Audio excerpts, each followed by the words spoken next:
The head of YouTube just came forward, and this was the headline. YouTube CEO will delete anything that contradicts World Health Organization on COVID-19. In fact, this is her saying it herself. Anything that is medically unsubstantiated, so people saying like take vitamin C, take turmeric, like those are all will cure you. Those are the examples of things that would be a violation of our policy. Anything that would go against World Health Organization recommendations would be a violation of our policy. What I found disturbing about this is she's not saying anything that goes against CDC guidelines or FDA guidelines, which I would be suspect of anyway, because we've seen a lot of problems with the modeling and all the thoughts happening here. But at least those are U.S. government agencies. YouTube is Google, right? It's a U.S. government agency that is saying we will take down anything that does not adhere to a foreign body, an international body. The WHO does not work for the United States. They work with China. They work with Africa. They work with India. So, and we know that China, I think, would love to see America have problems. So to say that an international agency is deciding what an American company is going to do, we're on really, really shaky ground. And of course, it really is affecting the dialogue. And what are the guidelines? And why is the WHO? Are they just so much smarter than everyone else? How is it we're going to have advancements in medicine? Advancements in medicine happen because one doctor, or one scientist, or one scientific team discovers something that nobody else saw. You realize every single advancement in medicine happens because one doctor saw something different than everyone else did. That's the only way we've ever evolved. It's never been on consensus. It's never been because the WHO or a world body of scientists, discovered something. One person. And now YouTube's saying we're going to stop that. This was one of the videos that was censored from YouTube. Doctors in America with their own data talking about what they're seeing in their own patients censored from YouTube. Here's just a taste of what that looked like. We've really wanted to come together today and kind of just really talk about what's happening in Kern County with our testing, what's happening in California with the testing, and kind of an ER physician entrepreneur perspective on what's going on. You're isolating yourself, and we want to talk about if that still makes sense. We both have had extensive classes in microbiology and biochemistry and immunology. We've studied this for each of us 20 years, and we take everything that we're seeing today and we put that against that backdrop and say, does this make sense? Are we following the science? Our volumes have dropped significantly. The hospitals, their ICUs are empty, essentially, and they're shutting down floors. They're furloughing patients, they're furloughing doctors. People with heart disease, people with cancer, hypertension, and various things that are critical are choosing not to come in based on fear. We've seen 1,227 deaths in the state of California. Does that necessitate sheltering in place? Does that necessitate shutting down medical systems? Does that necessitate people being out of work? So I'm not saying who's wrong or right. I'm going through the science and through the numbers. I'm not in an ivory tower. I'm in seeing patients every day, and I'm collecting my own data. I didn't have data 2 months ago. I just shared my data. That's actual, unfiltered, non-political data. Do you want to tell me why this is being censored? Are we not allowed to hear from real doctors giving us real numbers? YouTube issues statement on removal of controversial video interview with Bakersfield doctors. 23ABC received an email from YouTube on April 27th giving the station notification the video had been taken down, setting YouTube's community guidelines. 23ABC has appealed the ruling through YouTube. We quickly removed flagged content that violate our community guidelines, including content that explicitly disputes the efficacy of local health authority recommended guidance on social distancing that may lead others to act against that guidance, said the statement. These are doctors giving real numbers and facts. They didn't say run out of your house. What they were saying is we would really like to be talking to, Gavin Newsom, or have Gavin Newsom look at the information we are having. This is what news is supposed to do, isn't it? Isn't it supposed to say, you know what, we've got some phone calls coming in, and we're starting to investigate because President Nixon appears that he may have wiretapped, one of his opponents. Oh, well, you know what? The government of the United States doesn't agree with that statement, so YouTube is blocking it.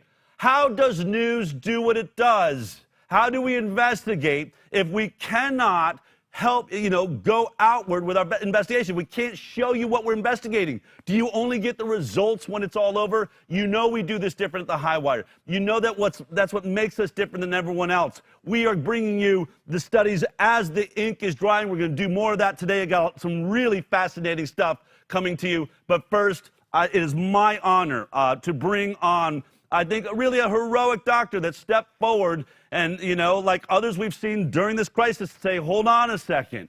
Maybe we need to take a little bit of a different look at this. I'm joined right now by Dr. Daniel Erickson. Dr. Erickson, thank you for taking the time today. I know you're extremely busy, and I think your phone's probably ringing off the hook right now, is my understanding. A little bit. So, first of all, when you sat down to do this press release, did you have a sense, knowing that the state of the country and where things are at, that this might be censored and that there would be a chance that the video would be taken down and no one would get to see this? Absolutely not. This was supposed to be a little fireside chat with some locals out here in a small Kern community. I basically, reporters had mentioned it'd be nice to see your new data. So I said, okay, here's my positives, here's my negatives. They asked me, what do you think of that? I said, well, out of my data, it's about 6.5% of positives. I said, this is my data and my opinion on a moment in time. This data is not to be extrapolated to the globe. I didn't even know they were going to live feed it to Facebook. I thought this was going to be recorded and we were going to keep it on a local segment. It was going to last for 5 minutes and go away. And then all of a sudden, 10 million views on Facebook, and my world gets turned into this now. Okay, well, welcome to this crazy world. What is your opinion? I mean, as a doctor, obviously it's happened. And I'm sure you've heard about people feeling like they're censored, and usually it's, some crazy conspiracy theorists. We had to take their video down. They're putting people at risk. I think it's clear you're not a crazy conspiracy theorist. What is your opinion now that you see that censorship is happening like this in America? Well, I think that YouTube and the WHO need to chat, because if you noticed, Executive Director Mike Ryan, he said, yep, we need to look at the Scandinavian nations. Maybe they're making some sense. We need to look at our ability to self-regulate. This is all coming from Sweden, and that's the people I'm talking to now. You saw this. So the WHO is now saying, let's look at a different approach. The Swedish did not lock down. People are not locked in their homes. Kids under 16 are in school. Businesses are open, and their results are good. And Dr. Anders Tegnell, their chief epidemiologist, when asked, how's your approach working? He said, we're very happy. He said, you guys are the experimental lab rats. You're doing something never done. We're doing a rational, stepwise approach. We're allowing people to make their own decisions, right, and control their own risk. And we trust that the Swedish citizens are smart. And now they're saying, who has the freedom now? Right. Well, let's take a look at it. I think we do have the clip from the WHO. Let's take a quick look at what you were just talking about, Dr. Erickson. My question is on Sweden. It's a country that chosen a different road and strategy, basically no lockdown and an open society through the crisis.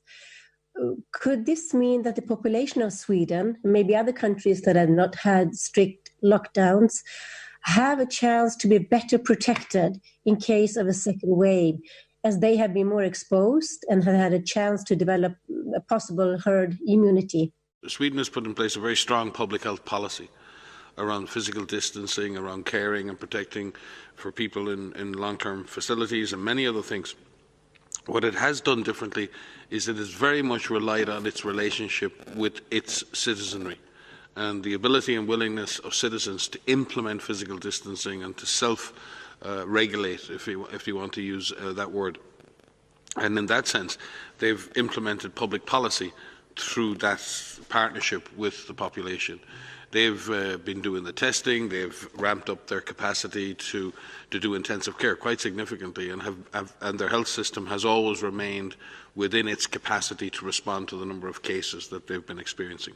I think in many ways Sweden represents a future model of if we wish to get back to a society in which we don't have lockdowns, then society may need to adapt for a medium or potentially a longer period of time. I think maybe in Sweden, they're looking at how that is done in real time. So I think there may be lessons to be learned from our colleagues in Sweden.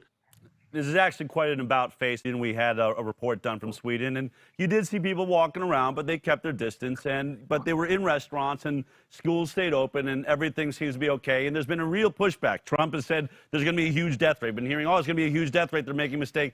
That's not the case. Let's get past Sweden. You know, I know that you don't have all day, and you got a lot to do. So for those people that are not among the 10 million that saw your video, take me through the data that you shared and that you discovered through your work. Now, you have an urgent care facility in Bakersfield, California. Is that correct?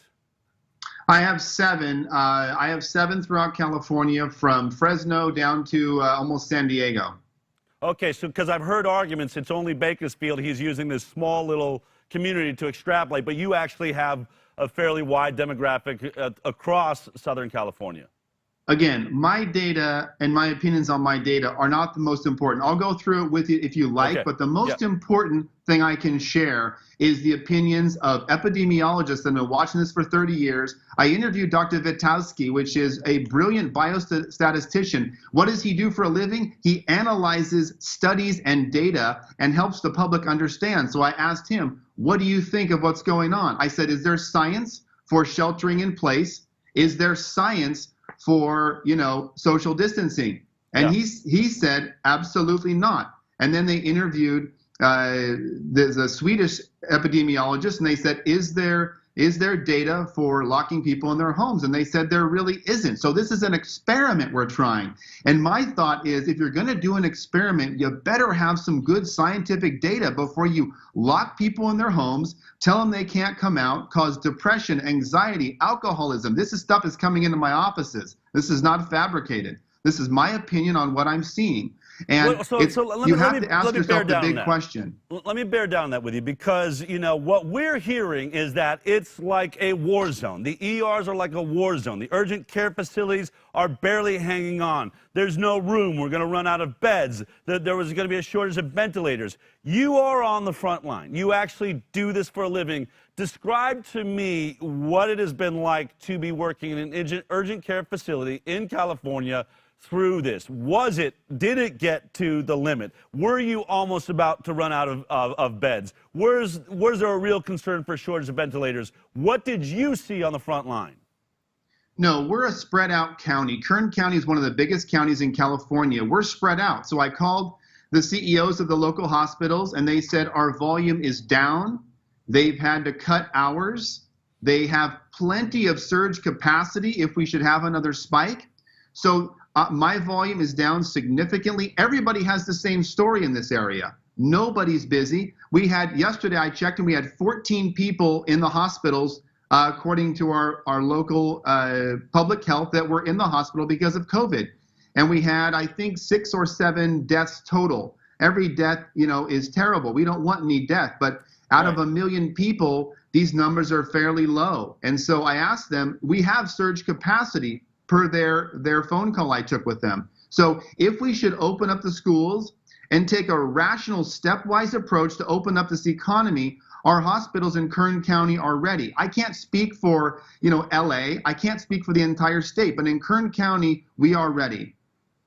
What you at your urgent care facility, one of the things that really got you into this is you've been doing testing. You've been having people coming in and you've been running tests. What were your numbers when you looked at those tests? Oh, I got them right here. Okay. The numbers I was using was we had a total of 5,213 patients tested. Now, to be clear, those were not randomized. Initially, the CDC had asked us to test people for fever, cough, shortness of breath, which we did. After about 3 weeks of that, we started having employers asking us to test hundreds of people that had no symptoms. Some had exposure, some didn't. If they were in the food industry, and let's say they were in the shipping department and one guy had a fever, well, they would send over 400 people, whether they were exposed or not. Then we had people coming in that had an elderly grandmother at home, or an immune-compromised husband. They had no symptoms but wanted to be tested. So our data started to get more randomized. But at the 5,213 mark, we had 340 positives, which is 6.5%.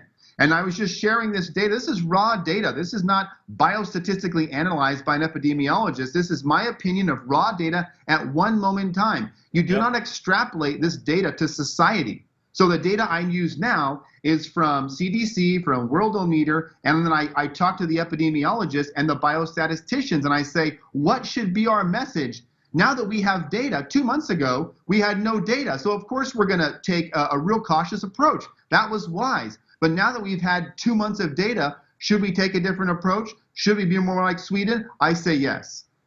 And, you know, and during this press conference, you kept saying, you know, millions of people infected, small death rate. Millions of people infected, small death rate. And you compared this to the flu. Do you still hold on to that comparison? It's one of the things that gets attacked a lot in this conversation. You did cover one of the points. They said that your data was not randomized, and you explained it didn't start out randomized, but got more and more. If an office building says send everybody in, much more randomized. They're different people, different ethnicities, and they certainly aren't coming in because they're having some sort of symptoms. But where do you see this death rate in the data you're looking at? Now, I get it. And we've been sharing, no one in our audience is brand new to this. We've been sharing worldwide data too. But when you look at your data, 6.5%, you extrapolate it out, you know, what is the death rate of COVID-19 compared to the flu in your mind? Well, let's look at the data once again. The CDC on their website, in 2017, 2018, we had about 60,000 deaths from flu. The flu season usually lasts 3 to 4 months. I've been following flu seasons for 15 years. Sometimes it's bad. People are in hospitals. They're intubated. They're dying. Our hospitals are overwhelmed. It's terrible. Sometimes it's mild. This is like a bad flu season per Dr. Gisecki, per Dr. Witowski. These are epidemiologists analyzing flu cycles for 30 years, and they have told me this is like a severe flu. This is their opinion I'm sharing. How many deaths total? 62,299.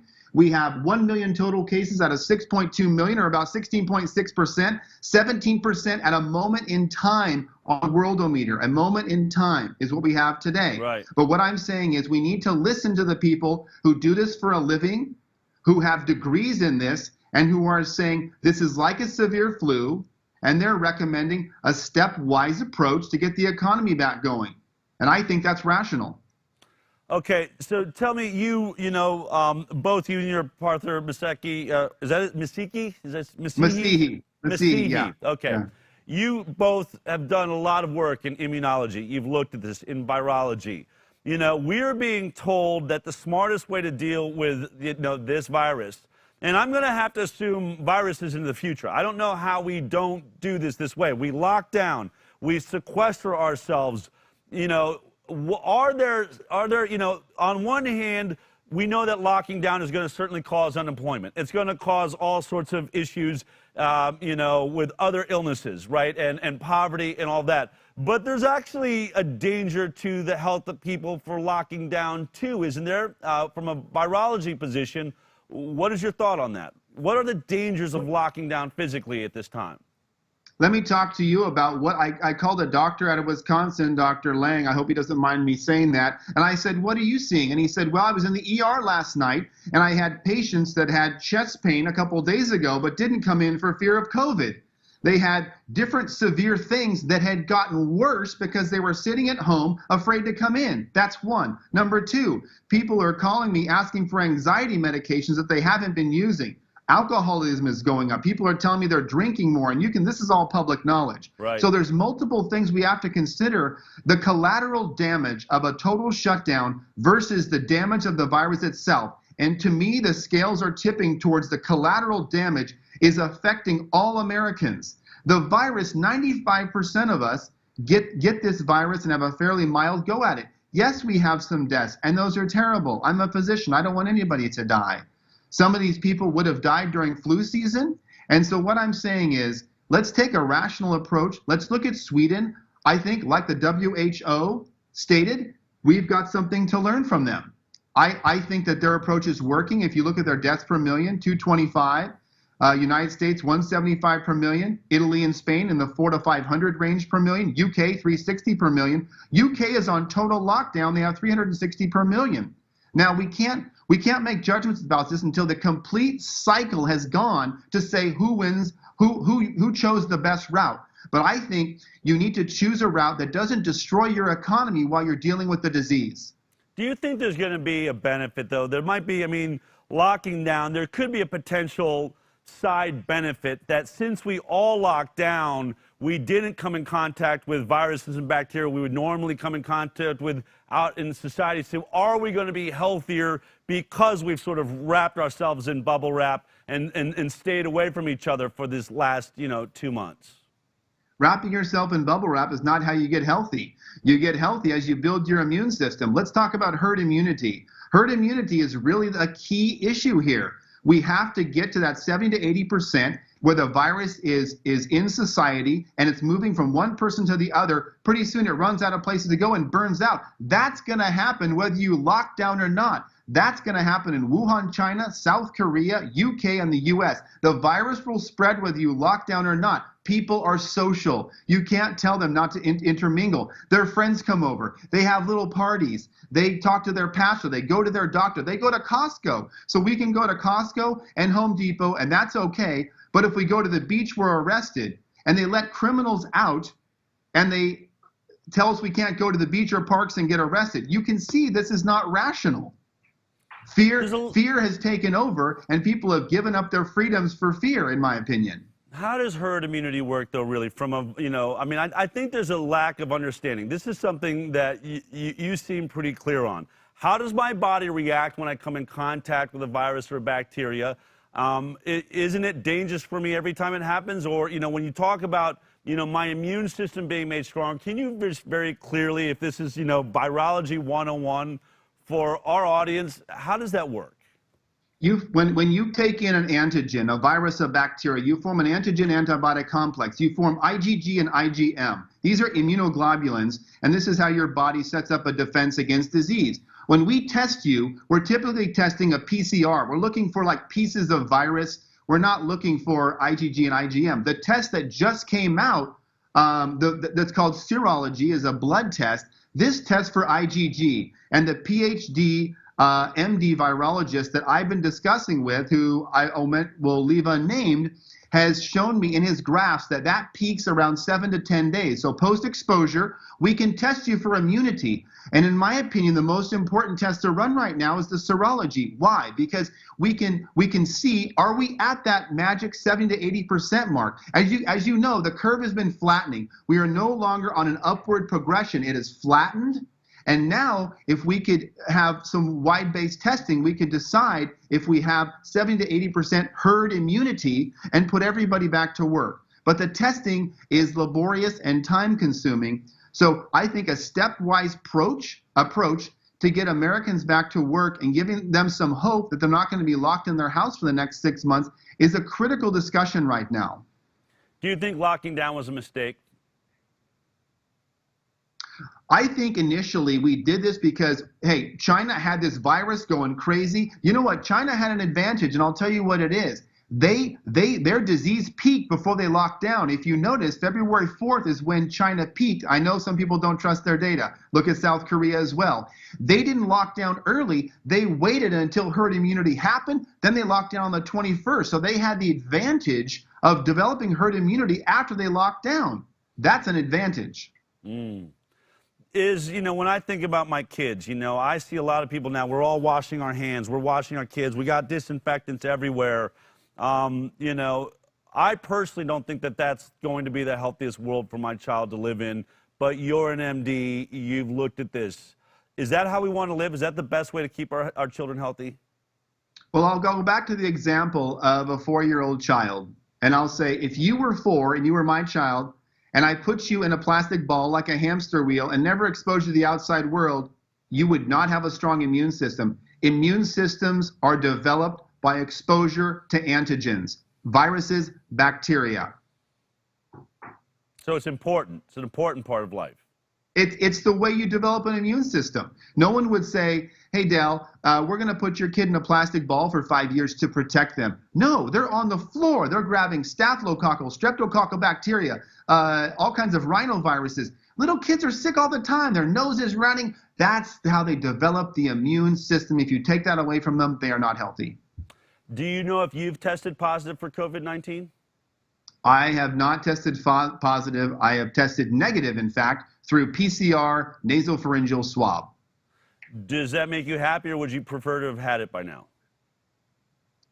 You know, I may have had it, Del. Most people that have had it have little to no symptoms. They call them, you know what an asymptomatic carrier is? A healthy person. I think I've heard someone say that before. They have this magic name. Are you an asymptomatic carrier? That's called a healthy person with no disease, and they developed immunity. They are IgG positive.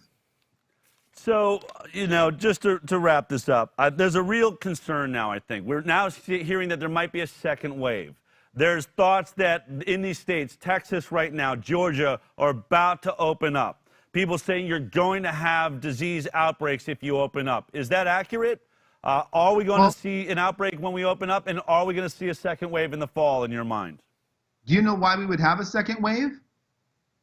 Why? Because we sheltered in place. You only have, if you don't shelter in place, they talk about flattening the curve. When you flatten the curve, you drag out disease. Then when you open the economy back up, you get a second spike. Is that going to happen? Nobody knows. We've never been in lockdown. The biostatistician, Dr. Vitowski, the great one, this guy is just awesome. I've talked to him for about 3 hours, and he said, we might get a spike.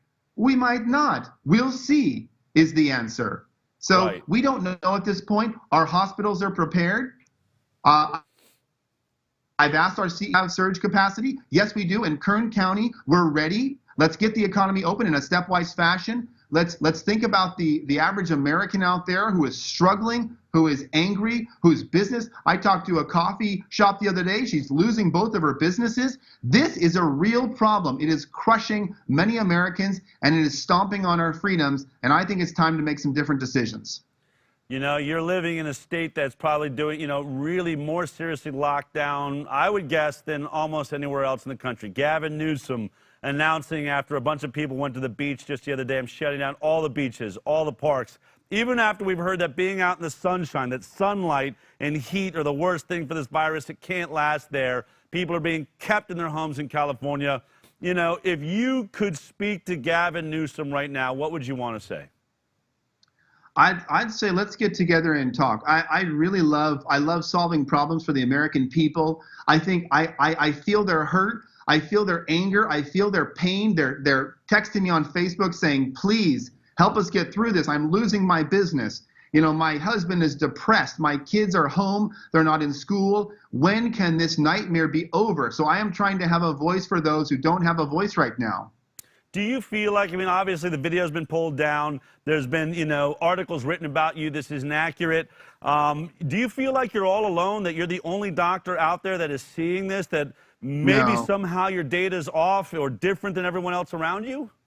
We have hundreds of doctors from all different specialties who have called me, and I've interviewed some on my website on Zoom who are saying, I see the exact same thing you do. I live in an area that's not busy. People are scared to come into the hospital. They've worked at different urgent cares that have shut down, and they say, I don't understand why we're doing this. I don't think it's the right approach.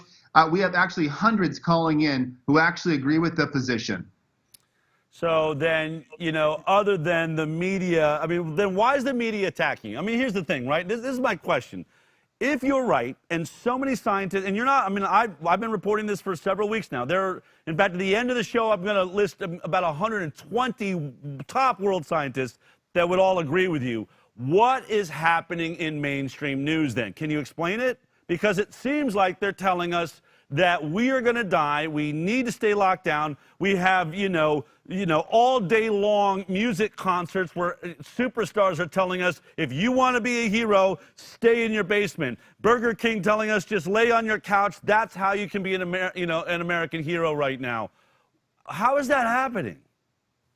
I think what happens is we started down a pathway of logic. We said, oh boy, Wuhan, China has got millions of people. The initial models that put out said 2 million Americans were going to die, Del. 2 million. We're not even at 100 grand. So the initial models scared us to death. So we said, everybody, shelter in place. I took precautions. My kids came home. I said, oh boy, we don't know what this is. We sheltered in place. I had N95 masks everywhere. I was going to the store with a mask. I towed the line for 2 months. And after seeing my community and going, wait, the hospitals are slow. I'm slow. The disease out here doesn't seem to be reflective of New York. So maybe we should make different decisions in our county because we are not inundated with disease. Maybe we should allow personal responsibility to take place and businesses to open and kids to stay in school. And then I started looking at different countries and going, wow, Dr. Gisecki, 30 years of this, agrees. Wow, Dr. Anders Tegnell agrees. Wow, Dr. Wiskow, and they just kept coming. These epidemiologists who have agreed on this position. So that's when I formulated my opinion after 2 months of reading and studying and talking to colleagues around the country. I decided that I think the best approach is something similar to the Sweden model. Are you concerned that given, all human beings want to be right, especially those that have driven our nation into what could really end up looking like a form of a depression? We're seeing jobless rates like we've never seen in my lifetime. Do you have any concern that there's going to be sort of a cover-up or at least sort of trying to soften the details you're talking about to protect those that got us into this? Are you worried that they're using the media to try and hide the fact that there may have been a colossal mistake made here? Del, I think that if I was a leader and I made a move that maybe didn't have the best outcome, I would pivot and I would say, okay, the decision was made. Here's the outcome. Let's pivot. Now let's pivot. Let's get the schools open. Number 1, kids under 16, everybody back in school. Let's watch that for 2 weeks. Number 2, slowly open restaurants. Number 3, open major factories in a stepwise fashion, like coming down a ladder. We've climbed up this ladder that is going to, I don't know where. Let's, in a stepwise fashion, come down and reopen the economy. Whether they try and cover things up, I don't think that's the big issue. The big issue is how do we get back to a place that's logical and rational and allows people to take personal responsibility for their own health.